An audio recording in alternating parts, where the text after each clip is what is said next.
게스트하우스 다시 내놔. 원래 내 거잖아. 갑자기 찾아온 시어머니의 첫 마디였다. 5년 전 분명 도장까지 찍고 우리가 인수했던 그 낡은 게스트하우스를 이젠 돌려달라고 하셨다. 싫으면 우리 아들이랑 이혼할 줄 알아. 이건 협박이었다. 가족이라는 이름 뒤에 숨은 탐욕과 이기심이 이 한 문장에 다 담겨 있었다. 처음엔 믿기지 않았다. 하지만 곧 알게 됐다. 그들은 처음부터 내가 성공하기를 바란 적이 없었다는 걸. 심지어 딸까지 볼모로 삼아 내 인생을 되돌리려 했던 사람들. 이제 나는 선택해야 했다. 가족이라는 이름 아래 참고 살 것인가? 아니면 벗어나야 할 때인가? 이 이야기는 돈보다 소중한 것을 잊어버린 사람들과 그 기억 속에서 벗어나 진짜 가족을 지켜낸 한 여자의 이야기다. 이야기가 마음에 와닿았다면 좋아요와 공유, 그리고 지혜의 흐름 희진 채널 구독도 잊지 마세요. 당신의 관심이 더 많은 이야기를 전할 수 있는 힘이 됩니다. 어릴 적부터 나는 돈을 조심스럽게 다뤄야만 하는 환경에서 자랐다. 부모님의 첫 신혼살림은 넉넉하지 못했다. 아버지는 버스 부품을 조립하는 공장에서 일했고, 어머니는 마을 어귀에 작은 테이블 하나 펴고 손수 재배한 채소며 반찬거리를 팔았다. 한 가지 더 말하자면, 어머니는 태어날 때부터 왼쪽 팔이 어깨에서부터 운전하지 못한 장애를 가지고 계셨다. 그러나 그런 불편함에도 불구하고 누구보다 강한 책임감과 다정한 마음씨로 우리 세 자매를 키워내셨다. 나는 장녀였고 그 사실이 나를 늘 정신 차리게 만들었다. 동생들의 숙제를 챙기고 시장 다녀온 어머니의 무거운 짐도 기꺼이 나르며 엄마 대신 집안의 민서 어른이 되려고 했었다. 엄마, 오늘은 제가 청소하고 숙제도 봐줄게요. 잠깐 쉬세요. 그래? 우리 큰딸, 정말 기특하구나. 막내는 아기 때부터 성격이 쾌활했고, 민서는 다정다감하면서도 속이 깊었다. 특히 민서는 내가 지쳐있을 때 오히려 나를 다독여주는 아이였다. 가끔은 언니인 내가 민서에게 의지할 정도로 말이다. 당시 우리 집은 단 한 번도 새 옷을 사 입을 여유가 없었다. 새 옷은커녕 나도 중학교 시절까지 겨울 외투 하나를 여러 해 돌려 입었다. 그 옷은 나중에 깨끗이 수선되어 민서와 막내에게도 순서대로 전해졌다. 언니, 이거 내가 입던 코트야? 엄마가 다시 수선하셨다고 해서 입어봤는데 완전 새 옷 같아.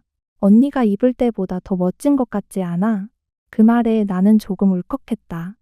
부끄럽거나 원망할 법도 한데 내 동생들은 단 한 번도 불평을 입 밖에 낸 적이 없었다.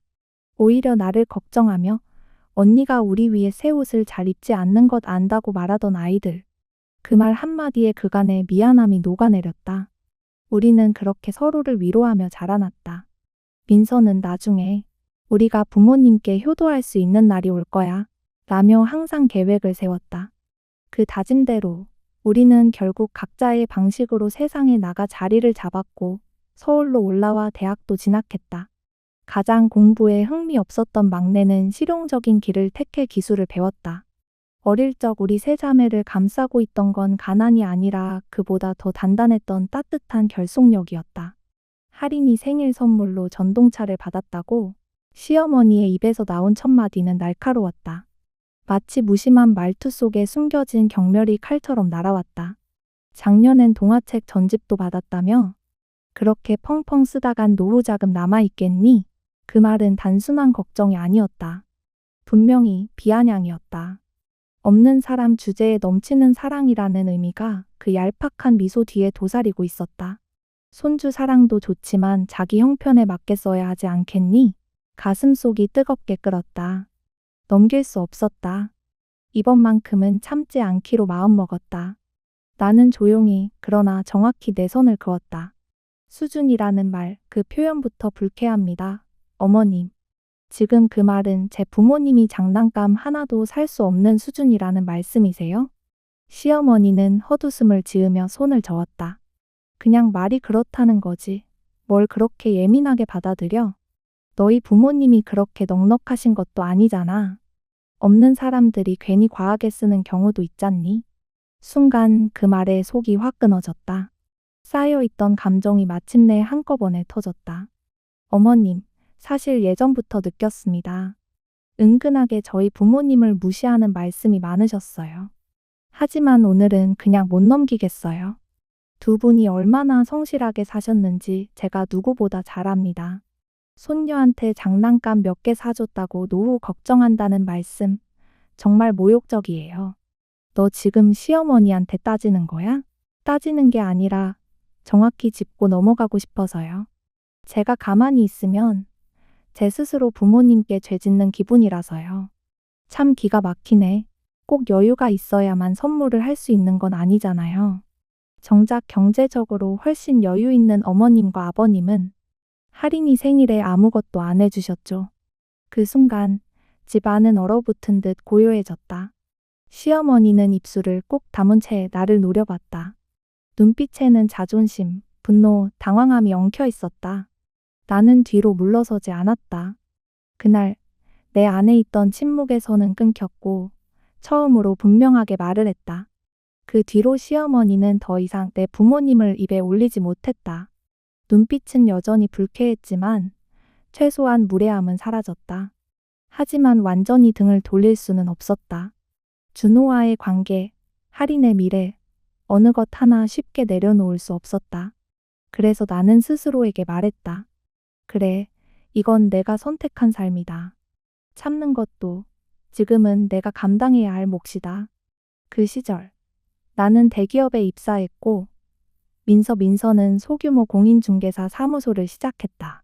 막내 다은은 손재주가 좋아 소소한 공방 일을 하며 부모님께 조금씩 보탬이 되고 있었다. 각자의 방식으로 우리는 부모님의 희생에 보답하고 있었다. 시간이 흘러 나는 33에 결혼했다. 남편 이준호는 나보다 2살 어린 세일즈 매니저였고, 결혼 당시에는 나보다도 높은 연봉을 받는 잘 나가는 사람이었다. 물론 업계 특성상 수입 변동이 크긴 했지만, 잘 나갈 땐 월 1,000만 원에서 3,000만 원까지도 벌었다.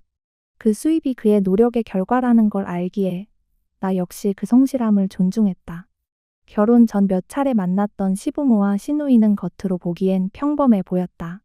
가정 형편도 그럭저럭 넉넉했고 시아버지는 작게나마 사업을 하고 있었으며 시어머니는 오래된 소형 건물 중 하나에서 게스트하우스를 운영하고 있었다. 하지만 돈에 대한 태도만큼은 뜻밖이었다. 우리 결혼 자금은 단 한 푼도 도와주지 않으셨다. 우리 부모님, 골프도 치고 명품도 사는데 왜 우리한테는 일이 인색한지 모르겠어? 등록금도 다 주긴 하셨는데 결국 이자까지 다시 받아갔거든. 결혼할 땐 도와주실 줄 알았는데 정말 끝까지 하나도 안 해주시네. 준호는 그런 부모님에게 실망한 눈치였지만 그 말이 내게는 이질적으로 느껴졌다. 정작 그 시기, 친정 부모님은 어렵게 모은 돈 2천만 원을 보태주셨다. 이건 너뿐 아니라 나중에 민서랑 다은이한테도 똑같이 해주기 위한 준비야. 부모님은 늘 공평했고 늘 따뜻했다. 그때 부모님께서 내게 조용히 건넨 2천만 원은 말 그대로 피 같은 돈이었다. 민서랑 다은이한테도 똑같이 해줄 거야. 그러니까 미리미리 모아놓는 거야. 그 말에 담긴 진심은 나를 지탱해준 가장 단단한 울타리였다.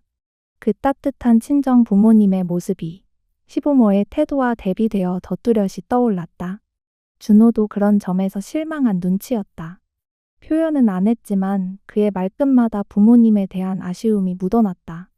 다행히 우리 부부는 벌이가 좋은 편이었기에 대출을 얹어 아파트를 장만하고 신혼살림을 시작했다. 시누이 이소진과는 허물없진 않았지만 일정한 선을 지키며 적당히 좋은 관계를 유지했다. 결혼 1년 뒤 나는 할인이를 낳았다. 아이의 웃음은 하루하루를 채워주는 빛이었고 그 덕분에 우리의 신혼도 조금은 단단해지는 듯 보였다. 하지만 그 행복은 오래가지 않았다. 조금씩 균열이 생기기 시작한 건 바로 준호의 과한 씀씀이었다. 여보, 이 차 키 뭐야? 설마 차 바꿨어? 응. 당신한테 말하면 또 못 바꾸게 할까봐 그냥 바꿨어. 이번에 나온 신차 너무 멋있지 않아? 아니, 결혼 직전에 산 차 아직 새 거잖아. 벌써 바꾸는 게 말이 돼? 에이, 당신은 왜 맨날 그래? 골프장 회원권이랑 술은 내가 내 돈으로 사는 거잖아. 카드 긁고 갚는 것도 다 내 수입이고. 그의 소비는 날이 갈수록 도를 넘었다. 명품 옷은 옷장에 넘쳐났고 필요 없는 전자기기나 NFT 같은 것도 죄다 충동구매였다. 새 차, 골프 멤버십, 고급 위스키. 그런 걸 사면서 눈 하나 깜짝하지 않던 그가 아이 생일 케이크 4만 원엔 인상을 찌푸렸다. 할인이 케이크에 카드 쓴 거야? 이게 왜 이렇게 비싸? 당신은 술 사올 땐 100만 원도 거뜬하잖아. 근데 4살 된 애 생일 케이크가 그렇게 아까워? 아직 맛도 제대로 모를 나이인데 굳이 그런 케이크까지 사야 돼? 순간 숨이 턱 막혔다. 사람이 어떻게 자신한테 쓰는 돈은 아까워하지 않으면서 아이한텐 저렇게 째째할 수 있을까? 시간이 지나면서 확실해졌다. 준호는 시부모와 꼭 닮아 있었다. 본인은 사치에도 가족에게는 인색한 태도. 자식에게 쓰는 돈조차 계산기 두드리듯 따지는 모습이 너무도 익숙했다. 한 번은 시누이 소진이 웃으며 말했다. 엄마, 아빠 나중에 병들면 나한테 수발 들라는 말 절대 하지 마. 해준 것도 없으면서 뭘 바라면 안 되는 거잖아. 웃으며 한 말이었지만 그 안엔 뼛속까지 스며있는 무정함이 담겨 있었다. 그 말에 시어머니는 씁쓸하게 웃었고 시아버지는 묵묵히 TV만 쳐다봤다. 소진은 기본적으로 비유도적이었고 아무것도 기대하지도 않는 사람이었다. 그럼에도 불구하고 나와는 생일마다 메시지와 기프티콘을 주고받았고 기본적인 예의를 지켰기에 딱히 나쁘게 지낼 이유는 없었다. 반면 시부모님은 할인이 생일이건 준호 생일이건 단 한 번도 뭔가를 해주신 적이 없었다. 그저 지나가는 말처럼 할인이 많이 컸지? 하고 웃는 게 전부였다. 친정 부모님은 계절이 바뀔 때마다 아이 옷과 장난감을 챙겨 보내주셨다. 물론 조부모가 무조건 뭔가를 해줘야 하는 건 아니지만 정서적으로 외면당하는 기분은 어쩔 수 없이 서운함을 남겼다. 게다가 시간이 지날수록 시부모는 본심을 감추지 못했다. 언젠가부터 친정 부모님에 대한 말들이 점점 노골적으로 변해갔다. 할인이한테 그 비싸다는 유아 전동차를 사주셨다고요? 작년엔 동화책 전집도 사줬다면서? 그렇게 펑펑 쓰다간 노후 자금은 괜찮으시겠어요? 시어머니의 말투는 언제나 그렇듯 돌려 말하는 듯하면서도 칼끝은 전곡을 찔렀다. 손주 사랑도 좋지만 수준에 맞게 써야 한다는 그 말엔 단순한 조언이 아니라 분명한 경멸이 담겨 있었다. 수준이라니요, 어머님. 그 단어 선택 참 거슬리네요. 지금 그 말, 제 부모님이 장난감 하나 사주실 수준도 안 된다는 뜻인가요? 그 말에 시어머니는 가볍게 손을 내저었다. 아니, 그냥 말이 그렇다는 거지.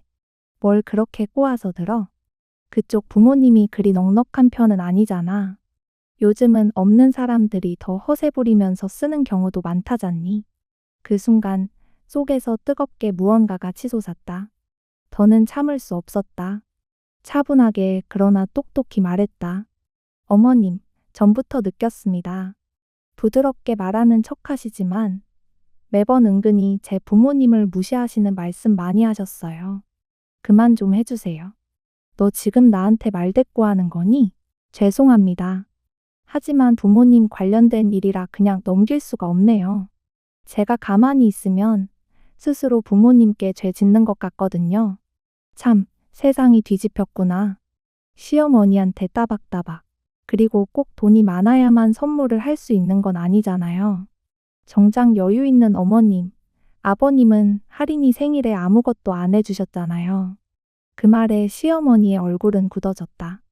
입술을 꼭 다물고 눈빛은 얼음처럼 차가워졌다. 자존심이 상한 게 뻔히 보였다. 하지만 나는 물러서지 않았다. 그날 내 안에 쌓여있던 억울함과 분노가 처음으로 겉으로 드러났다. 몇 번의 입바른 소리 끝에 시부모도 마침내 입을 다물었다. 그 이후로는 더 이상 우리 부모님을 향한 무례한 말은 나오지 않았다. 물론 그렇다고 시댁을 완전히 끊거나 준호와 이혼을 생각할 수 있는 상황은 아니었다. 현실은 이상보다 복잡했고 나는 그 현실을 외면할 수 없었다. 그래서 나는 스스로를 다독였다. 그래, 이건 내가 선택한 삶이니까.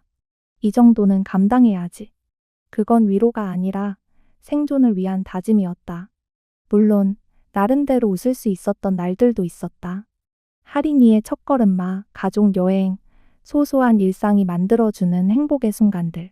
그런 일들이 있어 나는 참을 수 있었다. 그러나 결혼 7년 차, 친정에 예기치 못한 비극이 닥쳤다. 민서의 남편, 그러니까 우리 형부가 갑작스러운 사고로 세상을 떠난 것이다. 그 착하고 말없던 사람이? 하늘은 정말 착한 사람부터 데려간다는 말이 맞는 걸까? 그게 얼마나 허망하고 가혹한 이별이었는지 우리는 모두 충격에 빠졌다. 언니, 나 이제 어떻게 살아? 그 사람 없이 내가 무슨 힘으로 하루를 살아? 민서의 눈은 텅 빈 바다처럼 흔들렸고 나는 아무 말도 할 수 없었다. 서현우 형부는 결혼 당시 엄마의 불편한 몸 때문에 친정 부모님과 함께 살겠다는 말을 망설임 없이 받아들인 사람이었다. 그런 사람이 결혼 4년 만에 아내와 어린 아들만 남기고 먼저 가버리다니. 우리 가족 모두가 울었고 특히 부모님은 하늘을 향해 울부짖었다. 장례식장에서 형부의 부모님 손을 꼭 잡고 고개를 숙이는 부모님의 어깨는 마치 무너질 듯 세상에서 가장 무거워 보였다. 괜찮아졌어, 언니. 이제는 아들을 생각해야 하잖아. 엄마 아빠도 더 이상 걱정시키면 안 되고. 그동안 정말 고마워. 민서는 그렇게 스스로 일어나려 했었다. 그 마음이 너무 기특해서 나와 다은이는 친정으로 발길을 자주 옮겼다. 돌봐주고, 말동무가 되어주고, 아이를 함께 보며 시간을 보내다 보면 우리 셋은 다시 예전처럼 견고해진 느낌이었다. 다행히 민서는 점점 제자리로 돌아왔다. 아이와 부모님을 위해 하루하루 다시 살아내기 시작했다. 그런데 형부가 세상을 떠난 바로 다음 해 또 하나의 변화가 우리 세 자매의 삶을 흔들기 시작했다. 요즘 너희 시아버지 사업이 많이 어려워졌대. 결국 내가 운영하던 게스트하우스 건물도 내놓기로 했어. 어차피 손님도 뜸하고 관리도 힘들고 이참에 그냥 정리하려고. 그 말은 시어머니가 어느 날 내게 무심히 던진 말이었다. 너희 민서 동생 부동산 하지? 그 아이한테도 말 좀 해줘. 이 건물 좀 팔 수 있게 도와달라고. 나는 놀라면서도 그 부탁을 민서에게 전했다. 민서는 결혼 전에 공인중개사 자격증을 취득했고 현재는 부동산 사무소를 운영 중이었다. 이야기를 전해 듣고 며칠 후 민서는 말없이 건물 상태를 확인하러 다녀왔다. 그리고 조심스럽게 말했다. 언니, 그 단독 숙박시설 생각보다 위치도 괜찮고 리모델링하면 투자 가치가 있을 것 같아. 낡은 단독 숙박시설 한 채, 세월이 스며든 벽, 오래된 간판. 하지만 민서의 눈은 흔들리지 않았다. 그녀는 다시 일어설 준비가 되어 있었다. 내가 시장 조사를 조금 해봤는데 그 단독 숙박시설? 생각보다 위치 나쁘지 않아. 인테리어만 싹 바꾸면 숙박업 계속해도 괜찮을 것 같아. 민서의 말투엔 확신이 담겨 있었다. 물론 오래된 건물이라 대대적인 공사는 필수였지만 그녀는 사업이라는 건 결국 타이밍이라고 믿고 있었다. 언니, 너 회사에서 요즘 눈치 좀 본다며? 애 키운다고 승진도 밀리는 것 같고 혹시 모를 만일을 대비해서 수입원 하나 더 만들어 놓는 것도 나쁘지 않잖아. 그 말이 꽤 설득력 있게 들렸다. 나 역시 점점 무너지는 회사의 유리천장에 지쳐가고 있었고 정년까지 일할 자신이 없다면 다른 준비가 필요한 것도 사실이었다. 다은이랑도 얘기해봤는데 우리 셋이 돈 모아서 그 건물 인수해서 숙박업 한번 해보는 건 어때? 처음엔 망설였지만 현실을 곱씹을수록 그 제안은 점점 매력적으로 다가왔다. 우리는 다은이 부부 과일 가게를 운영하는 소상공인 부부와 상의했고 결국 시어머니의 게스트하우스 건물을 인수하기로 결정했다. 그렇게 우리 세 자매는 가진 돈을 전부 모았다. 대출도 최대한 끌었었고 민서는 남편의 사망보험금까지 보탰다. 가진 것을 쥐어짜서 우리는 처음으로 자매 공동사업이라는 배에 몸을 실었다. 뭐라고? 어머니 게스트하우스를 인수하겠다고? 준호는 예상대로 놀란 눈치였다. 나는 그와 등 맞대고 살고 있어도 이런 결정엔 반드시 의견을 구하고 싶었다. 응. 당신한테 말 안 하면 안 될 것 같아서. 우린 부부니까 최소한 말은 해야겠다고 생각했어. 투자나 대출은 내 수입으로 감당할 거야. 당신 돈엔 손 안 댈 테니까 걱정은 마. 준호는 한숨을 쉬며 고개를 저었다. 그래. 해. 실패해보는 것도 인생 공부니까. 여자들끼리 사업이라 걱정되긴 한다. 그 말 참으로 싸늘했다. 지지 대신 돌아온 건 경계였다. 그냥 잘해보라고 응원해주면 안 돼? 예전엔 당신 안 그랬잖아. 사람이 왜 이렇게 각박해졌어? 각박해? 그럼 너도 명심해. 내 돈은 내 돈, 내 돈은 내 돈이야. 나 잘됐다고 군침만 흘리진 마. 내가 언제 당신 돈에 관심 가졌다고 그래? 그깟 게스트하우스 장사. 내 눈에 뭐가 부럽겠어? 정적이 흘렀다. 자존심과 불신이 뒤섞인 침묵만이 우리 사이를 가로막았다. 준호와의 대화는 늘 이랬다. 내가 뭔가 시작할 때마다.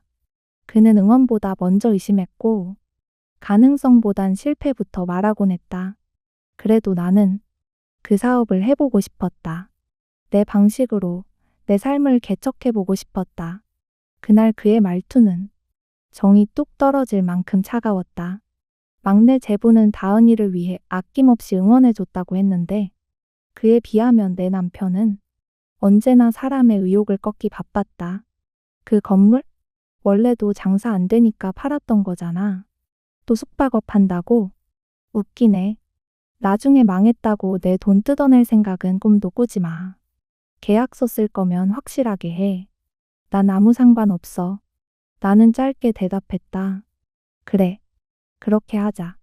당신 돈엔 손 안 댈게. 약속할게. 그 말은 마치 우린 가족이긴 해도 한계는 있다는 선언 같았다.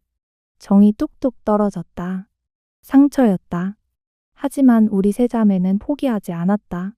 미래를 위한 투자라 생각하며 권리금까지 다 주고 건물을 인수했다. 내외부 인테리어는 전면 개편했다. 본업은 유지하면서도 셋이서 번갈아가며 시장 조사를 다녔다. SNS 홍보, MZ세대의 취향 분석, 외국인 맞춤 패키지 구성. 할 수 있는 건 다 했다. 결과는 놀라웠다. 손님은 점점 늘었고 서울을 방문하는 외국인 관광객들의 성지가 되어갔다. 나도 결국 다니던 회사를 그만두었다. 딸 할인이와 보내는 시간은 전보다 훨씬 많아졌다. 민서는 부동산을 정리했고 다은은 과일 가게를 제부에게 맡기고 사업에 전념했다. 우리는 그렇게 자매 셋이 만든 성으로 들어섰다. 처음으로 숨을 돌릴 수 있었다. 이제 하나만 하니까 살 것 같다. 우리 진짜 고생했지, 언니. 그러던 어느 날, 그가 다시 입을 열었다. 당신도 알지? 요즘 주식시장 진짜 안 좋아. 펀드 수익률 바닥이고 회사에선 눈치만 주고. 당신네 숙박업소 나도 껴볼까? 나는 순간 귀를 의심했다. 한 명 더 껴도 수익은 괜찮을 것 같던데. 나도 좀 해보면 안 될까? 남편은 더 이상 예전의 능력자가 아니었다. 실적은 바닥, 해고 얘기까지 오가고 있었다. 나는 조용히, 하지만 단호하게 말했다. 기억 안 나? 우리가 이 사업 시작할 때 당신 뭐라고 했는지? 당신 돈은 당신 돈이고 내 돈은 내 돈. 그건 확실히 하자고 당신이 말했잖아. 그러니까 지금 내 사업에 눈독 들이지 마. 내 말에 남편은 기가 막힌다는 듯 웃더니 며칠 후부터 은근슬쩍 회유를 시도하기 시작했다. 이번에 골프 연회비 나왔는데 그거 좀 내가 내주면 안 될까? 100만 원 정도밖에 안 돼. 당신한텐 껌값이잖아. 껌값? 100만 원짜리 껌 본 적 있어? 내가 그렇게 쏘아붙이자 남편은 눈치를 보며 말했다. 아니, 그게 요즘 벌이가 너무 안 좋아서 그래. 솔직히 그동안 투자한다고 내 돈 다 날렸거든. 하도 쓰기만 하다 보니 이제 남은 것도 거의 없어. 그렇게 될 줄 알았어. 내가 번 돈으로 당신 골프비 낼 생각 없어. 애 생일 케이크도 아깝다던 사람이 자기 기분 전환은 나한테 떠넘기려고 해. 그러자 이번엔 유럽 여행을 가자고. 그 다음엔 인당 50만 원 넘는 레스토랑에서 가족 식사를 하자고. 정작 자기 수중엔 돈 한 푼 없으면서 내 사업 수익으로 사치를 이어가고 싶어 하는 모습이 역겹기까지 했다. 그러다 내가 거절하자 남편은 급기야 딸을 들먹였다. 당신 계속 이럴 거면 나 진짜 집 나간다. 아빠가 집 나가면 할인이 얼마나 충격받겠어. 그 아이 가슴에 상처 남기고 싶어. 나는 참을 수 없었다. 정말 가지가지한다. 자기 뜻대로 안 된다고 애를 볼모로 협박해. 당신 그런 사람인 줄 몰랐네. 좋아, 그냥 나가. 다시는 돌아오지 말고. 뭐? 그냥 화나서 한 소린데 왜 그렇게까지 무서운 말. 됐어. 말 섞기도 싫어. 결국 나가지는 못하고 말끝 흐린 글을 보며 나는 확신했다. 우리는 끝났다는 걸. 그런데 남편만 그런 게 아니었다. 시부모 역시 내 사업 성공을 알게 되자 슬금슬금 욕심을 드러내기 시작했다. 자식이면 부모한테 효도 좀 해야지. 밍크코트 하나 사달라는 게 그렇게 어렵니? 어머님, 아버님, 결혼할 때도, 제 생일에도 과자 한 봉지 안 주신 분들이 왜 지금 와서 저한테 효도를 바라세요? 그것도 아들도 아닌 며느리에게요.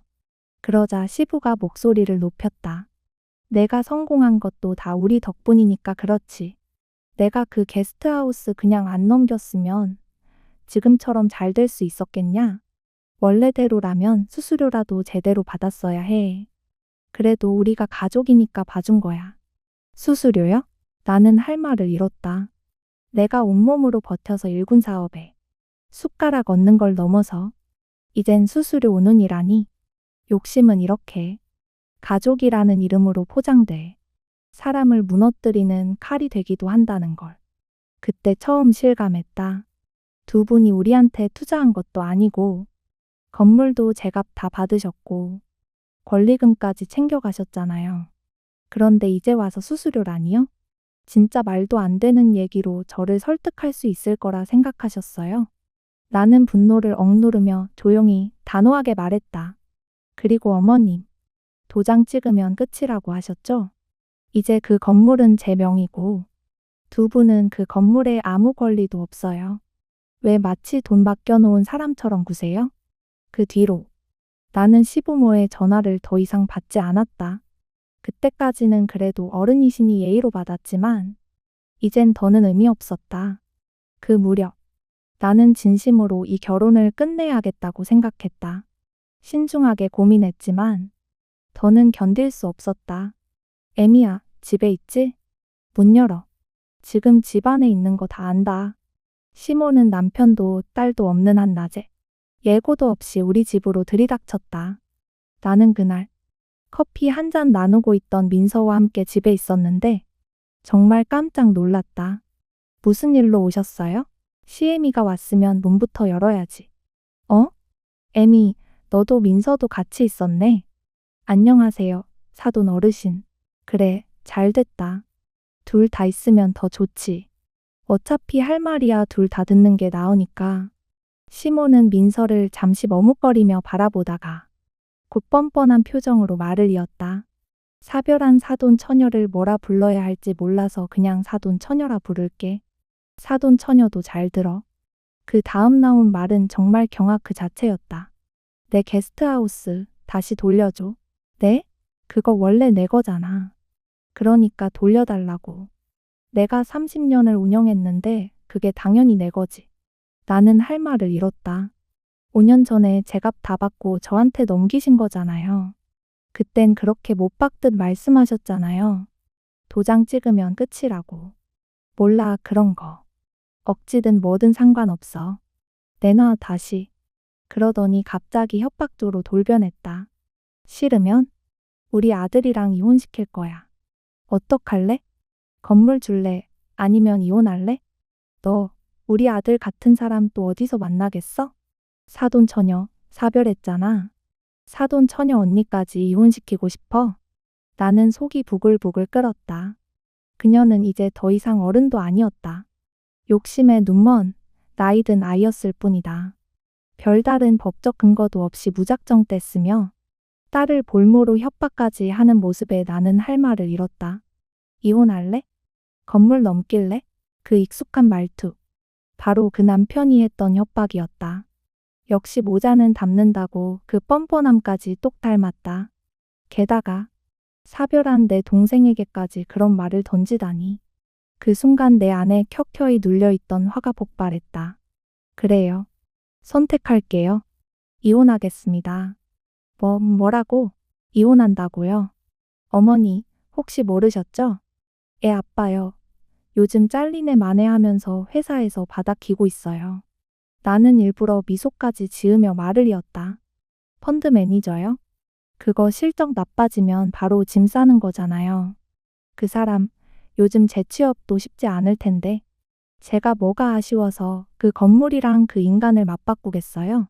우리 준호이가 그런 상황이야? 그리고요. 아무리 그래도 그렇지, 어머님. 마을 어르신이 하시는 말씀이 고작 이혼 협박이라니. 부끄럽지도 않으세요?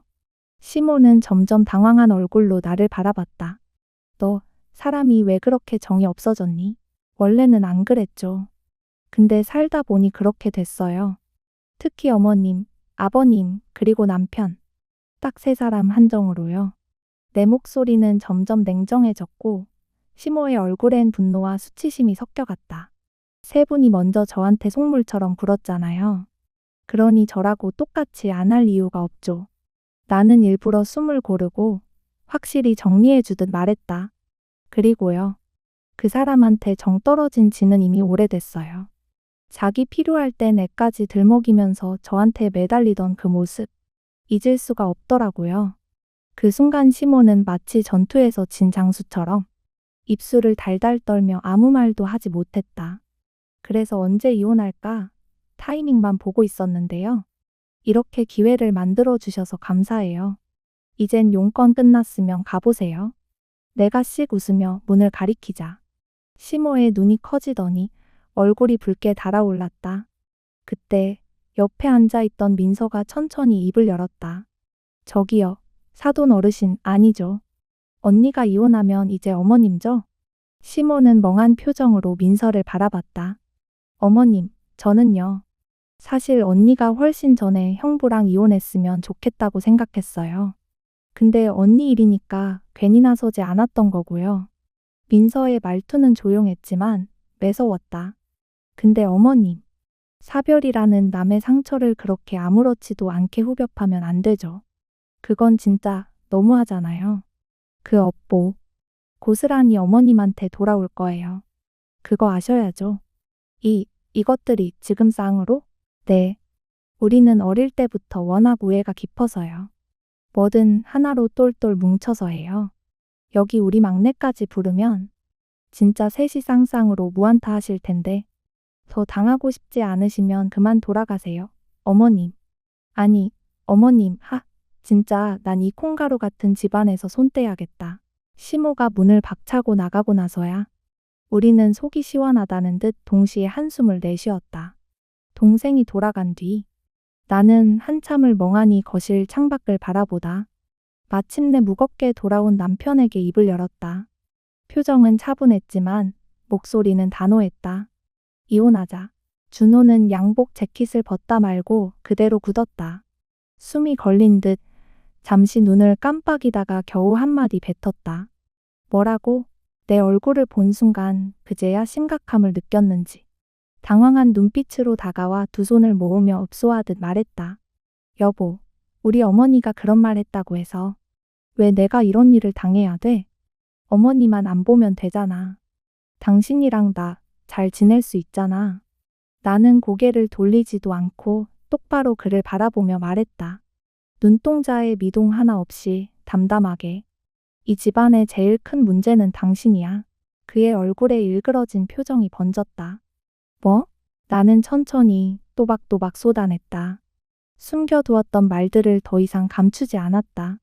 처자식 생각도 안 하고 사치에만 빠져 살고 애를 협박에 끌어들일 정도로 비열하고 자기밖에 모르는 당신. 나 당신이랑 더는 못 살아. 그는 잠시 나를 멍하니 바라보다 한숨을 몰아쉬며 중얼거렸다. 요즘 일도 안 풀리고 진짜 힘들어서 그래. 나는 피식 씁쓸하게 웃었다. 그 한숨이 그 핑계가 이젠 진심으로 들리지 않았다. 그래서 그 힘든 거 왜 나한테 푸는 건데? 왜 내가 그 책임을 져야 돼? 그는 어딘가 초조한 눈빛으로 다급히 말했다. 그래도 가족이잖아. 지금 이럴 때일수록 서로 힘이 돼야 하는 거 아니야? 나는 잠시 눈을 감았다가 천천히 고개를 저었다. 그래서 내가 사업하겠다고 했을 때 당신 날 어떻게 대했는지 기억나? 5년 전 내가 어떤 눈빛으로 당신 앞에 서 있었는지 생각 안 나? 나는 천천히 그와 눈을 맞췄다. 차가운 눈빛 속에서 한기마저 느껴졌다. 당신 부모, 당신 다 똑같아. 가진 건 없으면서 남의 걸 탐하고 내 자식한테는 짜게 굴면서 자기 욕심은 한도 끝도 없는 그 모습.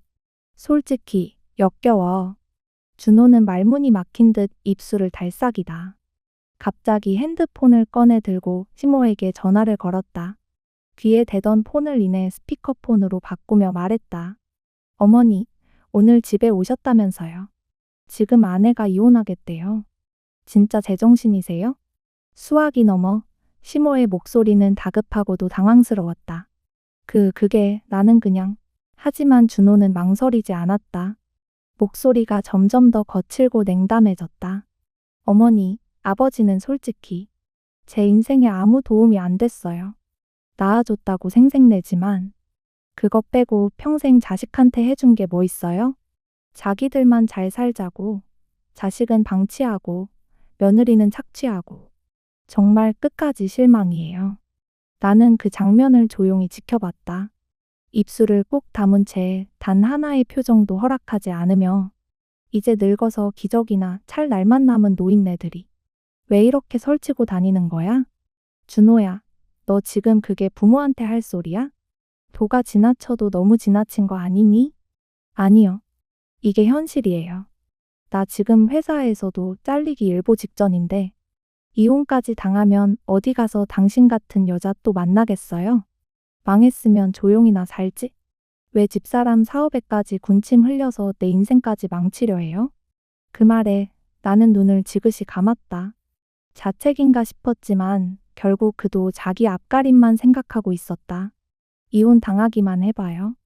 그땐 부모고 뭐고 나중에 아프시든 말든 전 절대 신경 안 쓸 거예요. 당장 사과하세요. 스피커폰이에요. 한동안 침묵이 흐른 뒤 수화기에서 시모의 울먹이는 목소리가 흘러나왔다. 그래, 애미야. 내가 미안하다. 내가 늙어서 그런가 보다. 눈 감을 날만 기다려야 할 나이에 욕심이 많아져서 그랬다. 아들한테 똥기저기 소리나 듣고 살 줄이야. 애미야, 이 늙은이 사과할게. 제발 이번 한 번만 눈 감아줄 순 없겠니? 나는 말없이 휴대폰을 들고 통화를 종료했다. 그리고 조용히 숨을 내쉬며 속삭이듯 말했다. 사과, 잘 들었습니다. 이제 더는 할 말 없으니 이만 끊겠습니다.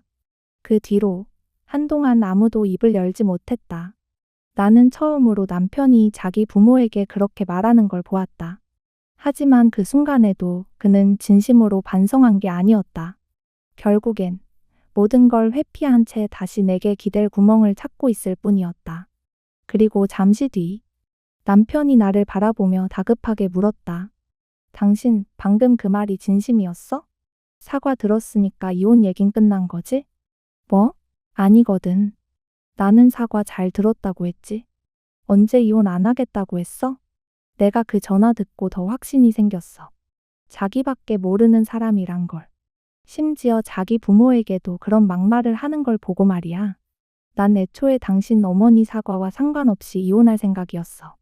그걸 멋대로 해석하고 전화 건 건 당신이지.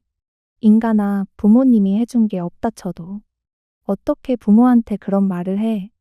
그런 사람이 나중에 나나 할인이한텐 얼마나 더 잔인해질까? 도장 찍어. 나는 이미 마음 정했어. 더는 같이 못 살아. 그 말을 들은 남편은 말문이 막힌 듯 말없이 서 있었다. 그리고 그 이후부터가 더 웃겼다. 안 하던 짓을 하더라. 꽃다발을 사오고 없는 돈으로 가족 외식을 제안하고 딸에게 선물까지 사주는 척. 여보, 내가 당신 좋아하는 꽃 사왔어. 우리 딸, 아빠가 이 꽃 향기 맡아볼래? 주말에 우리 셋이 외식하자.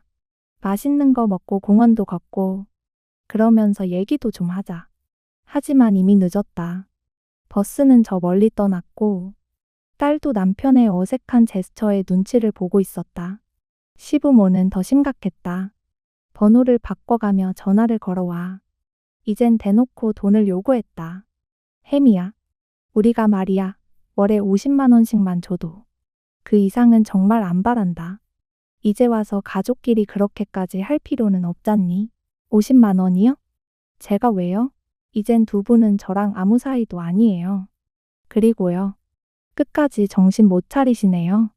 그 50만 원은 두 분 자식들한테나 받으세요. 저한테 그만 전화하시고요. 신고하기 전에요. 그 자식들이 줄지 안 줄지는 모르겠지만요. 결국 저는 협의 이혼을 포기하고 정식으로 이혼 소송에 들어갔습니다. 딸을 데리고 친정으로 들어갔고 거기엔 민서와 조카 그리고 부모님이 함께 살고 있었죠.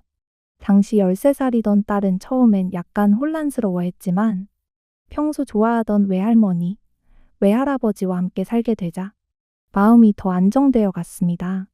게다가 사촌 동생까지 함께 있어 늘 웃음이 끊이지 않았어요. 그렇게 본격적으로 이혼 소송에 들어갔고 남편은 그제야 정신을 차린 듯 친정까지 찾아와 애원했죠. 제발 다시 생각해보면 안 될까? 할인이도 아직 어리고 난 아직 당신을. 하지만 전 이미 마음을 굳혔고 재판은 결국 제 손을 들어주었습니다. 법원은 이혼 사유가 충분하다고 판단했고 양육권 또한 제게 넘겨졌습니다. 재산 분할도 나쁘지 않았고 딸의 양육비도 매달 꼬박꼬박 받을 수 있도록 판결이 내려졌죠. 그렇게 긴 이혼 소송이 마무리된 건 지금으로부터 2년 전의 일이었습니다. 현재 저는 친정에서 딸과 함께 살고 있습니다. 하루하루가 조용하면서도 따뜻한 나날들이죠. 언니, 다음 달에 엄마 아빠 모시고 바다 놀러 갈까? 막내네도 같이 가자. 좋지. 엄마, 아빠, 바다 어떠세요? 그럼 좋지. 늘 너희가 내줬는데 이번엔 우리가 낼게. 아이, 엄마 또 서운한 소리 하신다. 엄마, 저도 돈 잘 벌어요. 맞아요, 엄마. 우리 이렇게 잘 살게 된 거 다 부모님 덕분이잖아요. 앞으로는 은혜만 받으시면서 사세요. 진짜로. 한때는 남편과 돈 문제로 예민하게 부딪히며 하루하루를 살았던 제가 지금은 부모님, 민서, 조카, 딸과 함께 6식구가 정말 북적북적하고 정 많은 하루하루를 보내고 있습니다. 가끔은 그래요. 이렇게 좋을 거 왜 진작 이혼을 안 했을까? 그만큼 마음이 가볍고 세상이 달라 보입니다. 엄마, 나 다녀올게요. 그래, 조심히 다녀와. 차 조심하고 엄마 한 번 더 전해줄까? 됐어, 엄마. 나 앤가 뭘. 대중교통 타고 가면 돼. 이제 저는 면접 교섭권에 따라 가끔 딸을 전 남편에게 보내곤 합니다. 그리고 그 과정에서 자연스럽게 전 남편의 근황도 듣게 되죠. 남편은 아직 회사에서 잘리진 않았지만 매일 눈치밥을 먹으며 겨우 자리를 지키고 있다고 해요. 그리고 시누이와 시부모와도 인연을 끊고 지낸다고 하더라고요. 엄마, 아빠가 고모한테 투자 좀 해달라고 엄청 사정했대.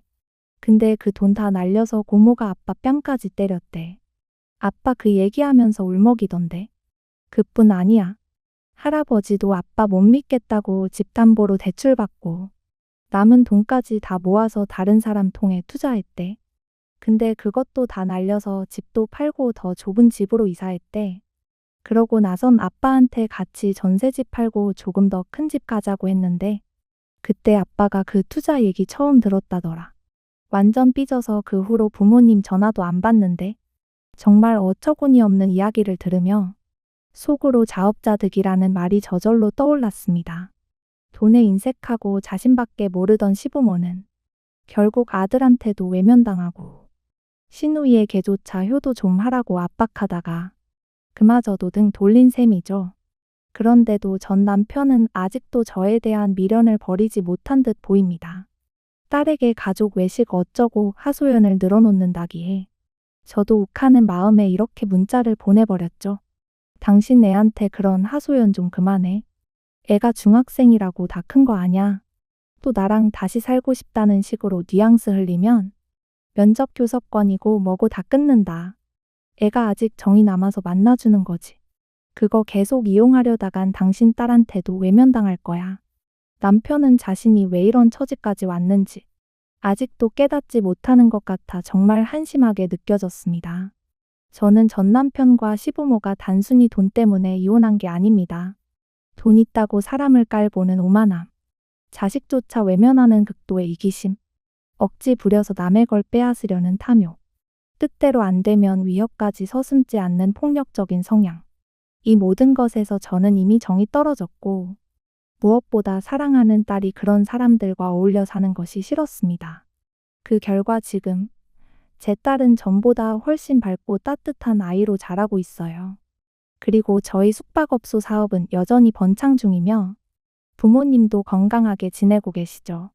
이렇게만 살 수 있다면 더 바랄 것도 없습니다. 저는 지금 이 순간을 감사하며 이 행복을 지키기 위해 앞으로도 열심히 살 겁니다. 마지막으로 꼭 드리고 싶은 말씀이 있어요. 돈은 내 가치를 높이는 수단이지. 절대 나 자신이 되어선 안 됩니다. 돈에 욕심내고 휘둘리는 순간부터 그 사람의 삶은 스스로를 파괴하게 돼요. 그러니 부디 여러분은 제 전남편과 시부모처럼 되지 마시고 돈을 현명하게 사용하는 삶을 사시길 바랍니다. 이상으로 제 사연을 마칩니다. 끝까지 들어주셔서 진심으로 감사드립니다. 끝까지 제 이야기를 들어주셔서 감사합니다. 살면서 사람은 때때로 돈보다 더 소중한 걸 잊고 살게 되죠. 저 역시 그랬고 제 전남편과 시댁은 그 끝을 보여줬어요. 사람이 욕심에 눈이 멀면 결국 주변 사람들마저 잃게 된다는 걸 저는 몸소 겪었고요.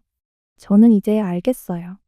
나 자신을 지키고 내 아이를 위해서라도 때로는 단호해져야 한다는 걸요. 그 선택이 쉽진 않았지만 지금은 너무 잘한 결정이었다고 생각해요. 이제 저는 진짜 가족들과 따뜻하게 살고 있고 뒤돌아보면 후회 없는 삶이에요. 여러분도 꼭 기억하세요. 돈은 수단일 뿐 사람을 잃으면서까지 줄 가치는 없다는 걸요. 당신은 어떻게 느끼셨나요? 댓글로 당신의 생각을 들려주세요. 이 이야기가 여러분께 작은 감동, 잠시 멈춰 생각해보는 계기, 혹은 바쁜 일상 속 따뜻함이 되어 주었다면 저희는 더할 나위 없이 기쁩니다. 여러분의 좋아요와 댓글, 구독은 이 이야기가 더 많은 사람들에게 닿을 수 있도록 따뜻한 다리 역할이 되어줍니다. 끝까지 함께해 주셔서 진심으로 감사드립니다. 늘 평안하시고 행복한 일들로 가득한 나날 되시길 진심으로 바랍니다.